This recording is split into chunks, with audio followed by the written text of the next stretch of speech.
Sebagai seorang pendidik, sebagai seorang guru, dosen, atau instruktur, tentu saja kita harus menerapkan metode pembelajaran, pendekatan pembelajaran, atau mekanisme pembelajaran yang sesuai dengan kebutuhan konsep deep learning itu sendiri. Yang paling utama adalah apa? Menempatkan peserta didik pada fokus kita. Sebagai contoh katakanlah, kalau dulu saya itu diajarkan oleh guru saya mengenai gerak parabola gitu ya.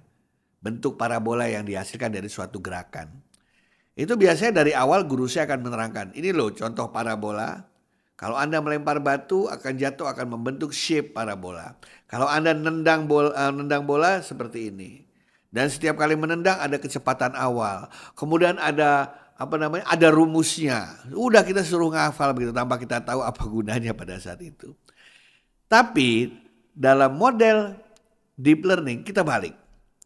Kita masuk ke dalam kelas, kita ambil spidol, tulis di whiteboard, kita gambarkan suatu lengkungan berbentuk parabola. Terus kita kasih contoh. Kalau Bapak ini pemain futsal menendang bola, nanti bola akan begini bentuknya. Terus. Ayo saya sekarang pengen tanya teman-teman sekalian satu kelas. Apalagi yang geraknya seperti parabola ini? Ada satu siswa mengatakan, oh itu kayak kalau saya mau melempar pancing Pak, saya senang mancing Pak. Kalau mancing itu bentuknya juga seperti itu, bagus kita bilang seperti itu. Kemudian ada lagi yang bilang, oh itu kalau saya ini Pak, minum Coca-Cola di kaleng tuh. Kadang-kadang biar rame kan kalengnya dikocok dulu kemudian dibuka akhirnya muncrat meluncur. Wah itu berbentuk parabola. Wah satu kelas akan rame menceritakan bagaimana fenomena sehari-hari yang mereka lihat yang membentuk arah parabola seperti itu. Yang senang basket akan mengatakan oh itu kalau saya melempar bola ke keranjang tuh bentuknya kayak parabola. Ya yang senang hobi main softball lain lagi. Wah itu kalau saya pakai bola lambung untuk mencari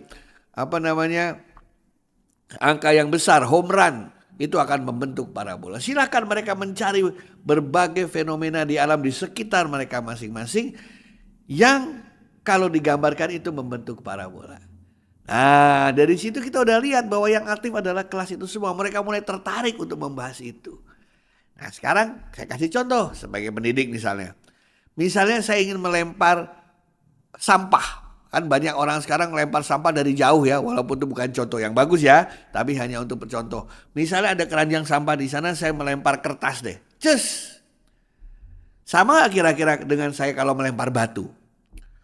Oh, siswa bilang beda Pak. Saya tanya balik, apa bedanya? Wah kalau batu lebih cepat sampai ke sananya Pak. Kertas lebih lambat. Kemudian saya tanya lagi, mengapa bisa begitu? Gitu kan ya. Atau dibalik sekarang. Mungkin mereka bilang, oh karena batu lebih berat Pak dari kapas. Bagus.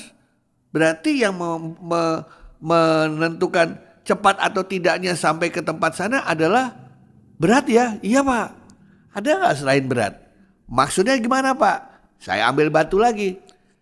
Saya lambungkan dengan sudut yang 45 derajat. Satu lagi saya lambungkan lebih tinggi 60 derajat. Kira-kira mana yang sampai duluan ya adik-adik? Wah mereka mulai lihat-lihatan tuh. Coba saya coba Pak. Mereka bereksperimen. Kemudian ada yang pakai hal-hal yang lain dilempar gitu ya.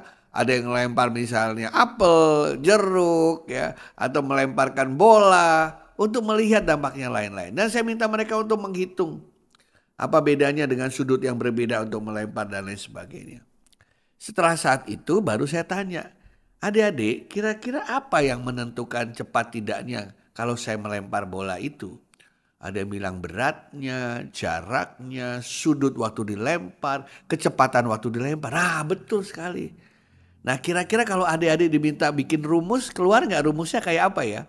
Jangan kita kasih tahu dulu rumusnya teman-teman sekalian. Biarkan mereka melihat contoh-contoh tadi mereka bikin rumus sendiri.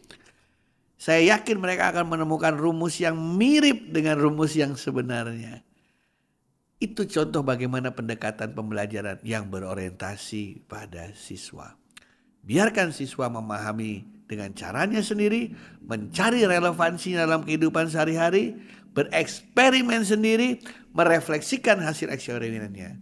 Dan yang paling penting, dengan happy mereka sharingkan ke dalam kelas dan kita melihat bagaimana mereka belajar. Dan saya yakin begitu kita keluarkan rumus yang sebenarnya terkait dengan parabola, mereka tidak akan terkejut, bahkan mereka bersuka cita karena wah ternyata kita juga bisa ya jadi ilmuwan, sama tuh kurang lebih rumusnya. Selamat datang di dunia deep learning.